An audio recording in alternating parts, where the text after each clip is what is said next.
നമസ്കാരം. ശബരിമല സ്വർണ്ണക്കൊള്ളക്കേസിൽ പ്രതിയായ ഉണ്ണികൃഷ്ണൻ പോറ്റിക്ക് വിവിധ ഘട്ടങ്ങളിലായി 1.5 കോടി രൂപ നൽകിയെന്ന് അറസ്റ്റിലായ ബെല്ലാരിയിലെ ജ്വല്ലറി ഉടമ ഗോവർദ്ധൻ അന്വേഷണ സംഘത്തിന് മൊഴി നൽകി. പണം നൽകിയതിനു ശേഷമാണ് സ്വർണം വാങ്ങിയത്. പണം നൽകിയതിന്റെ തെളിവുകളും ഗോവർദ്ധൻ എസ്ഐടിക്ക് നൽകി. കേസിൽ കൂടുതൽ വ്യക്തത വരുത്തുന്നതിനായി ഗോവർദ്ധനെയും സ്മാർട്ട് ക്രിയേഷൻ സിഇഒ പങ്കജ് ഭണ്ഡാരിയെയും കസ്റ്റഡിയിൽ വാങ്ങി വിശദമായി ചോദ്യം ചെയ്യാൻ ഒരുങ്ങുകയാണ് അന്വേഷണ സംഘം.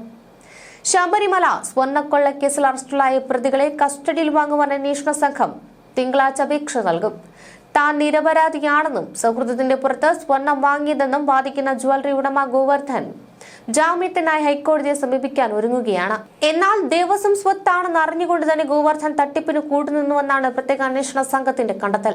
ഇതിനിടെ സ്വർണം ഗോവർദ്ധൻ എത്തിച്ചു നൽകിയ കൽപേഷിനെ വീണ്ടും ചോദ്യം ചെയ്യാനും സ്വർണത്തിന്റെ ഉറവിടം വ്യക്തമാക്കുവാനുള്ള നടപടികളുമായി പോലീസ് മുന്നോട്ടു പോവുകയാണ്. ശബരിമല സ്വർണ്ണക്കൊള്ള കേസിൽ അറസ്റ്റിലായ സ്മാർട്ട് ക്രിയേഷൻസ് സിഇഒ പങ്കജ് ഭണ്ഡാരിയെയും ജ്വല്ലറി ഉടമ ഗോവർദ്ധനെയും കോടതി 14 ദിവസത്തേക്കാണ് റിമാൻഡ് ചെയ്തത്.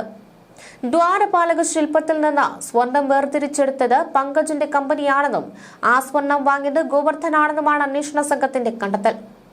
പ്രതികൾ ആദ്യം നൽകിയ മൊഴികളിൽ സ്വർണത്തെക്കുറിച്ച് അറിവില്ലെന്ന് വാദിച്ചു അന്വേഷണം വഴിതിരിച്ചുവിടുവാൻ ശ്രമിച്ചുവെങ്കിലും മുഖ്യപ്രതിയായ ഉണ്ണികൃഷ്ണൻ പോറ്റിയുമായി ഇവർക്ക് അടുത്ത ബന്ധമുണ്ടെന്നാണ് എസ്ഐടി കണ്ടെത്തിയത്. സ്പോൺസർഷിപ്പ് ഇടനിലക്കാരനെന്ന വ്യാജേന നിയമ നടപടികളിൽ നിന്ന് രക്ഷപ്പെടുവാനുള്ള ഇവരുടെ ശ്രമങ്ങളെ തള്ളിക്കളഞ്ഞ അന്വേഷണ സംഘം കൃത്യമായ തെളിവുകളുടെ അടിസ്ഥാനത്തിലാണ് ഇരുവർക്കുമെതിരെ നടപടി സ്വീകരിക്കുന്നത്. ശബരിമലയിലെ സ്വർണ്ണപ്പാളികൾ ചെന്നൈയിലെ സ്മാർട്ട് ക്രിയേഷൻസിലുള്ള യാത്രയിൽ എങ്ങനെ ചെമ്പുപാളികളായി എന്ന അന്വേഷണത്തിലാണ് സ്ഥാപന ഉടമ പങ്കജ് ഭണ്ഡാരിയെ കുടുക്കിയത്. ദേവസ്വം രേഖകളിൽ ചെമ്പെന്ന് രേഖപ്പെടുത്തിയെങ്കിലും സ്വർണമാണ് കൈമാറിയതെന്ന് അന്വേഷണത്തിൽ വ്യക്തമാവുകയായിരുന്നു. ഇവ തന്നെയാണ് സ്മാർട്ട് ക്രിയേഷൻസിൽ എത്തിയതെന്നും അന്വേഷണ സംഘം സ്ഥിരീകരിച്ചു. ചെമ്പുപാളികൾ എത്തിച്ച് സ്വർണം പൂശി നൽകാനാണെങ്കിൽ സ്വർണ്ണ വ്യാപാരി ഗോവർദ്ധന്റെ ഇടപെടൽ വേണ്ടിയിരുന്നില്ല. ഉണ്ണികൃഷ്ണൻ പോറ്റി മാത്രം പിടിയിലായ ആദ്യഘട്ടത്തിൽ അന്വേഷണത്തെ സഹായിക്കാനെന്ന പേരിൽ സഹകരിച്ച സ്മാർട്ട് ക്രിയേഷൻസിന്റെ ലക്ഷ്യം വഴിതെറ്റിക്കലായിരുന്നുവെന്ന് പിന്നീട് തെളിഞ്ഞു. സ്മാർട്ട് ക്രിയേഷൻസും ശബരിമല ദേവസ്വവുമായുള്ള ഇടപാടിൽ എല്ലാ കാലത്തും ഇടനിലക്കാരനായി ഉണ്ണികൃഷ്ണൻ പോറ്റി ഉണ്ടായിരുന്നു. ഈ ബന്ധം മറച്ചുവെച്ചാണ് അവർ അന്വേഷണ സംഘത്തെ സഹായിക്കാനെത്തിയത്. സ്വർണം പൂശുന്നതിന് സ്മാർട്ട് ക്രിയേഷൻസിന് വൈദഗ്ധ്യമില്ലെന്ന തിരുവാഭരണ കമ്മീഷണർ 2025 ജൂലൈ 30 എക്സിക്യൂട്ടീവ് ഓഫീസർക്ക് ഇമെയിൽ ചെയ്തിരുന്നു. ദേവസ്വം ആസ്ഥാനത്ത് വെച്ച് സ്വർണം പൂശണമെന്നും നിർദ്ദേശിച്ചു. എന്നാൽ ഉണ്ണികൃഷ്ണൻ പോറ്റി ദേവസ്വം അധികൃതരുമായി ബന്ധപ്പെട്ടതിന് പിന്നാലെ സ്മാർട്ട് ക്രിയേഷൻസ് തന്നെ വീണ്ടും എത്തി.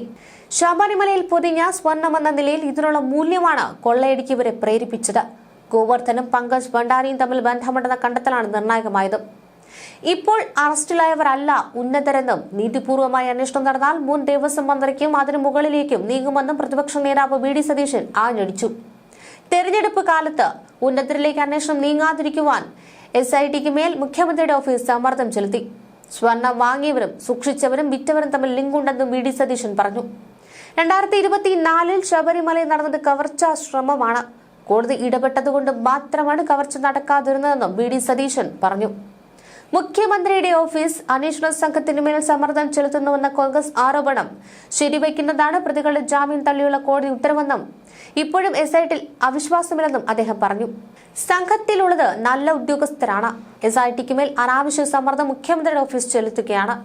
ഇഡി അന്വേഷണത്തിൽ ഒരു കുഴപ്പവുമില്ല. രാഷ്ട്രീയ പ്രേരിതമായ അന്വേഷണം നടത്തരുത്. ഇതുവരെ നടത്തിയ അന്വേഷണങ്ങളിലൊന്നും വിശ്വാസമില്ല. ഇഡി അന്വേഷിക്കേണ്ട എന്ന് പറയാനാകില്ല. നിയമസഭാ തെരഞ്ഞെടുപ്പിൽ 47% വോട്ട് നേടുകയാണ് UDFന്റെ ലക്ഷ്യം.